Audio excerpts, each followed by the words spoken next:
نحمده ونصلي على رسوله الكريم أما بعد فأعوذ بالله من الشيطان الرجيم بسم الله الرحمن الرحيم رب اشرح لي صدري ويسر لي أمري واحلل عقدة من لساني يفقهوا قولي۔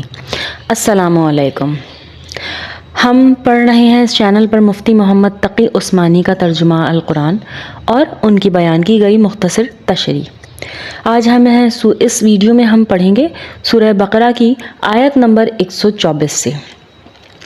بسم اللہ الرحمن الرحیم، سورہ البقرہ آیت نمبر 124۔ وَإِذِ ابْتَلَىٰ إِبْرَاهِيمَ رَبَّهُ بِكَلِمَاتٍ فَأَتَمَّهُنَّ قَالَ إِنِّي جَاعِلُكَ لِلنَّاسِ إِمَامًا قال ومن ذريتي قال لا ينال أحد الظالمين۔ ترجمہ۔ اور وہ وقت یاد کرو جب ابراہیم علیہ السلام کو ان کے پروردگار نے کئی باتوں میں آزمایا اور انہوں نے وہ ساری باتیں پوری کی۔ اللہ نے ان سے کہا کہ میں تمہیں انسانوں کا پیشوا بنانے والا ہوں۔ ابراہیم علیہ السلام نے پوچھا، اور میری اولاد میں سے؟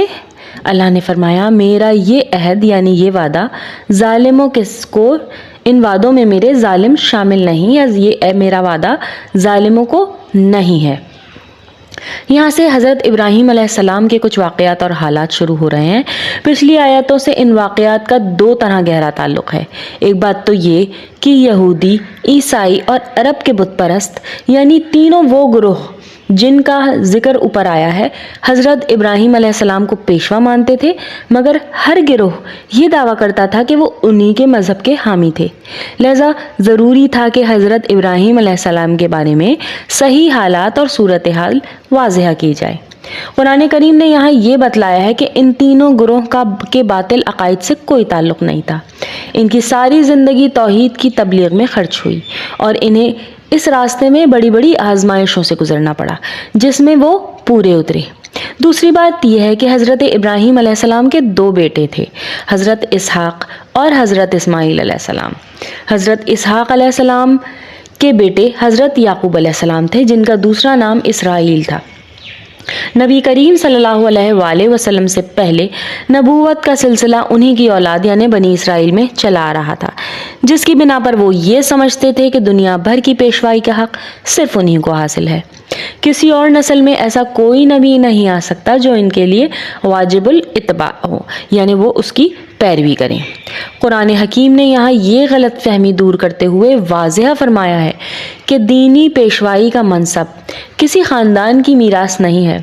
یہ بات خود حضرت ابراہیم علیہ السلام سے صریح لفظوں میں کہتی گئی جب انہیں اللہ نے مختلف طریقوں سے آزما لیا اور ثابت ہو گیا کہ اللہ تعالیٰ کے ہر حکم پر وہ بڑی سے بڑی قربانی کے لیے تیار رہے۔ انہیں توحید کے عقیدے کی پاداش میں آگ میں ڈالا گیا، انہیں وطن چھوڑنے پر مجبور ہونا پڑا، انہیں اپنی بیوی اور نوزائیدہ بچے کو مکے کی خوش وادی میں تنہا چھوڑنے کا حکم ملا، اور بلا تعمل یہ ساری قربانیاں وہ دیتے چلے گئے۔ تب اللہ تعالیٰ نے انہیں دنیا بھر کی پیشوائی کا منصب دینے کا اعلان فرمایا۔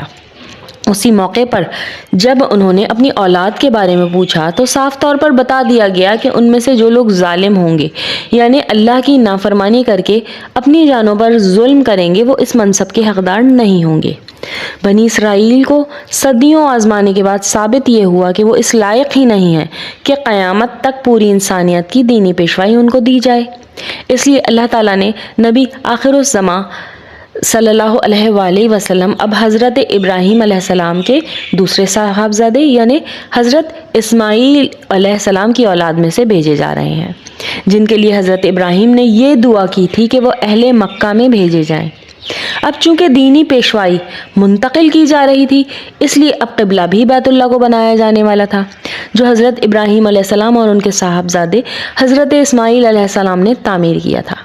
اسی مناسبت سے آگے تعمیر کعبہ کا بھی واقعہ بیان فرمایا گیا ہے۔ ربنا تقبل منا انک انت السمیع العلیم، صدق اللہ العظیم۔ السلام علیکم ورحمۃ اللہ وبرکاتہ۔